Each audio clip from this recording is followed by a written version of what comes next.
एक समय की बात है। भरतपुर गांव में एक व्यक्ति रहा करता था जिसका इस संसार से मन भर चुका था, जो इस संसार की मोह माया को त्याग देना चाहता था। उसने अपने मन में फैसला किया कि वह इस संसार की हर एक मोह माया को छोड़ देगा। उस व्यक्ति ने सन्यासियों का जीवन देखा था और उसने अब यह तय कर लिया था कि वह अब एक सन्यासी बनेगा।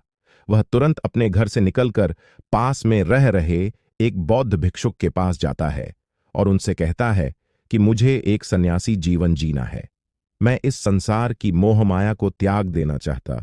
इस पर वह बौद्ध भिक्षु उस सन्यासी से कहते हैं कि क्या तुम सच में सन्यासी का जीवन जीना चाहते हो? पर वह व्यक्ति उस बौद्ध भिक्षु के सवालों का जवाब देता है और कहता है, जी बिल्कुल। वह व्यक्ति कहता है, मैंने तय कर लिया है कि अब मुझे इस संसार की मोह माया को त्यागना है। उस वृद्ध की बात सुनकर बौद्ध भिक्षु कहते हैं, तो ठीक है, लेकिन तुम्हें मेरी एक बात माननी होगी। इस पर वह व्यक्ति कहता है कि मैं आपकी हर बात मानने को तैयार हूं। इस पर वह बौद्ध भिक्षु उस व्यक्ति से कहते हैं कि आज के बाद तुम मुझसे कभी नहीं मिलोगे। जब मुझे जरूरत होगी तब तुम्हें खुद ही बुला लूंगा। हमारे आश्रम में 1000 सन्यासी रहते हैं। तुम्हें उन्हीं की तरह रहना है और उन्हीं की तरह खाना है, उन्हीं की तरह वस्त्र पहनना होगा और ठीक वैसा ही जीवन जीना होगा जैसे कि वे सब जी रहे हैं। इस पर वह व्यक्ति कहता है कि ठीक है गुरुवर, मैं तैयार हूं। इतना कहकर वह व्यक्ति उस बौद्ध भिक्षु को प्रणाम करता है और वहां से आश्रम की ओर चला जाता है। आश्रम में जाने के बाद उसे एक कमरा मिलता है। वहां जाकर चुपचाप बैठ जाता है। आश्रम में रहने वाले सभी लोग उसे चावल कूटने का काम दे देते हैं। वह व्यक्ति उन 1000 सन्यासियों के लिए हर रोज चावल कूटने का काम करने लगा। इसी तरह उसका जीवन व्यतीत होने लगा। उसे लगता था कि जब गुरुजी को उसकी जरूरत होगी तब वह उसे बुला लेंगे। इसी इंतजार में वह व्यक्ति वहां रहने लग जाता है। वह सुबह से लेकर शाम तक केवल चावल कुटने का ही काम करता था। उसे यह काम करते करते धीरे धीरे 12 साल बीत गए। अभी तक वह बौद्ध भिक्षुओं ने उस चावल कुटने वाले व्यक्ति को कभी नहीं बुलाया, लेकिन यह काम करते करते अब उस चावल कुटने वाले व्यक्ति के मन में कोई भी विचार नहीं रह गए थे। ना ही कोई अड़चन और ना ही कोई समस्या उसके मन में पनप रही थी। 12 सालों के बाद वह बौद्ध भिक्षु कब बूढ़े हो चुके थे। उन्हें लग चुका था कि अब उनका अंतिम समय आ चुका है और उन्हें अपना एक उत्तर आधिकारिक चुनना होगा। इसीलिए उन्होंने पूरे आश्रम में घोषणा करवा दी कि जो कोई भी मेरा उत्तर आधिकारिक बनना चाहता है वह देर रात में मेरे कमरे के बाहर 4 लिख कर जाएगा और उसे उन पंक्तियों में बताना होगा कि जीवन जीने का सही तरीका क्या है, इस जीवन को किस तरीके से जीना सही है। इस जीवन का सत्य लिखना होगा। लेकिन एक बात याद रखना, उसे खुद के अनुभव के द्वारा लिखना होगा।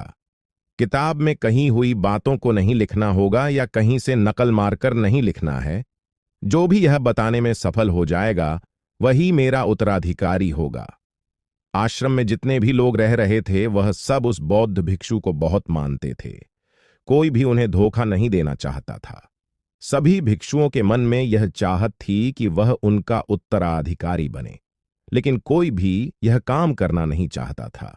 उन 1000 बौद्ध भिक्षुओं में से एक विद्वान भिक्षुक ने बहुत ही हिम्मत जुटाकर अंधेरी रात में दीवार के बाहर लिख दिया कि मन एक दर्पण की तरह है, उसमें धूल जम जाती है। उस धूल को साफ कर दो तो सत्य अनुभव में आ जाता है और सत्य मिल जाता है। ये 4 पंक्तियां उस शिष्य ने बड़ी हिम्मत जुटाकर अपने गुरुवर के कमरे के बाहर लिखती हैं। अगली सुबह जब बौद्ध भिक्षु उठे और कमरे के बाहर लिखी 4 पंक्ति को पढ़ा और कहा कि किस मूर्ख ने लिखी है, मेरी दीवार को किसने खराब कर दिया है, उसे पकड़कर अभी मेरे पास लाओ। जब आश्रम में सभी लोगों ने पता किया तो पता लगा कि वह विद्वान शिष्य उन पंक्तियों को लिखने के बाद रात्रि में ही उस आश्रम को छोड़ दिया था, क्योंकि यह विचार उसके अपने नहीं थे। और विद्वान शिष्य ने जाते जाते अपने कुछ मित्रों से कह दिया था, सुबह अगर गुरुवर को मेरी कुछ 4 पंक्तियां पसंद आई तो वह लोग मुझे बता देंगे, और अगर इन 4 पंक्तियों को पढ़ने के बाद गुरु गुस्सा हो जाए तो तुम सब मेरा पता उन्हें कभी भी मत बताना। आश्रम के सभी लोग चिंता में पड़ गए कि कितनी अच्छी पंक्तियां तो लिखी हैं उसमें, फिर भी गुरु नाराज क्यों हो गए। कितनी अच्छी बात तो लिखी थी उसने कि मन दर्पण की तरह है, अगर उसे साफ कर दिया जाए तो उसका प्रतिबिंब स्पष्ट दिखने लगता है। वे सब कहते हैं, चलो देखते हैं कि गुरुवर को ऐसा उत्तराधिकारी कौन मिलेगा जो उनके सवालों का सही जवाब उस दीवार पर लिख सके। वह कौन होगा जिसके पास इससे भी विचार होंगे। कुछ लोग ये सब बातें उस चावल कुटने वाले व्यक्ति के कमरे के बाहर कर रहे थे। वह चावल कुटने वाला व्यक्ति बातें सुन लेता है और जोर जोर से हंसने लग जाता है। लोग उससे पूछते हैं, इसमें हंसने वाली बात क्या है? तुम्हें इसमें क्या गलत लगता है? वह चावल कूटने वाला व्यक्ति कहता है, गुरुवर, सही तो कह रहे हैं कि किस नासमझ ने यह सब लिखा है। इस पर वैसे लोग गुस्सा हो जाते हैं और उस चावल कूटने वाले से कहते हैं कि तुम्हें क्या पता? तुम तो 12 सालों से सिर्फ चावल कूटने का ही काम कर रहे हो। तुम्हें किस बात का ज्ञान है? ना तो तुम्हें शास्त्रों का ज्ञान है और ना ही गुरुदेव ने तुम्हें कभी ज्ञान दिया। अगर तुम्हें इतना ही ज्ञान है तो तुम ही क्यों नहीं अच्छे शब्द बता देते? वह व्यक्ति हंसते हुए कहता है कि ठीक है, मैं जरूर बता दूंगा, लेकिन इतना सालों से मैंने लिखने का अभ्यास नहीं किया हूं, तो लिखना मैं भूल गया हूं। मैं बातों को जरूर बता दूंगा, लेकिन किसी को मेरी बातें लिखनी होगी। और यह भी याद रखना कि मुझे उत्तराधिकारिक बनने का कोई भी शौक नहीं है। इस पर वैसे लोग कहते हैं, तो ठीक है, क्या लिखना है बताओ? वह चावल कूटने वाला व्यक्ति कहता है, तो लिखो जो मैं बता रहा हूं। कैसा दर्पण, कैसी धूल। ना कोई दर्पण, ना कोई धूल, जो इसे जान लेता है वह सत्य को प्राप्त हो जाता है।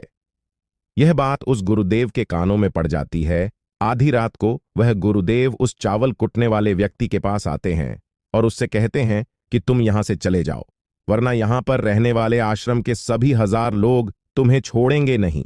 तुम मेरा उत्तराधिकारिक बनना चाहो या ना जाओ, इससे कोई फर्क नहीं पड़ता। तुम उत्तराधिकारी बनो या ना बनो, लेकिन जो शब्द तुमने कहे थे वही शब्द बिल्कुल सत्य हैं और जीवन के अनुभव को दर्शाते हैं।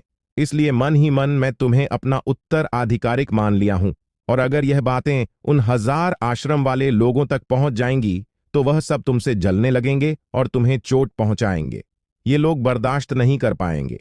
ये चावल कूटने वाले व्यक्ति उत्तराधिकारी कैसे बन सकता है, जिसे कभी ज्ञान नहीं, जिसने कभी शास्त्र पढ़ा ही नहीं? वह उत्तराधिकारिक कैसे बन सकता है? वह भला कैसे सत्य को प्राप्त कर सकता है?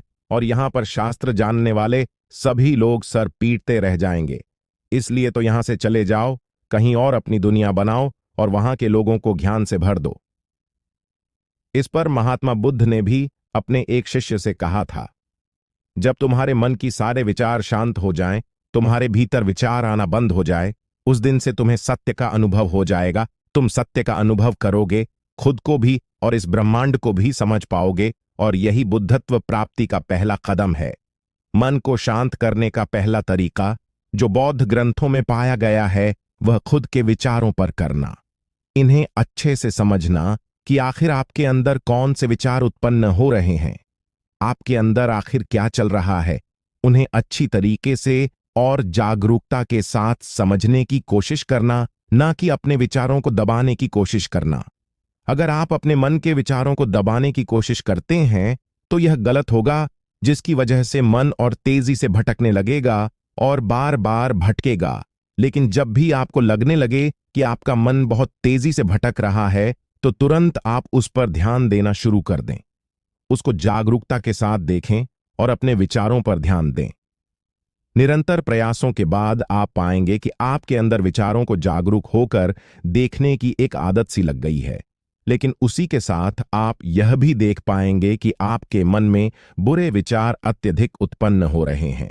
आपके मन में जो भी विचार उत्पन्न हो रहे हैं वह सकारात्मक भी हो सकते हैं और नकारात्मक भी। उनसे आपको कोई भी छेड़खानी नहीं करनी है, बस आपको अपने प्रयास पर काम करते रहना है। लेकिन यह अभ्यास आप लगातार करते रहे हैं तो एक समय आने के बाद आप अपने विचारों को नियंत्रित करने में सफल हो जाएंगे और उसे रोक भी सकते हैं। तब जाकर आपको असली शांति और सुकून की प्राप्ति हो जाएगी। तब आपको किसी भी प्रकार की चिंता नहीं सताएगी, क्योंकि आप खुद पर विजय प्राप्त कर लिए हैं। आप अपने विचारों को नियंत्रित कर सकते हैं। दोस्तों, आपको यह कहानी कैसा लगा कमेंट में जरूर बताइए और चैनल को सब्सक्राइब करें। इस वीडियो के अंत तक बने रहने के लिए सच्चे दिल से आपका बहुत बहुत आभार।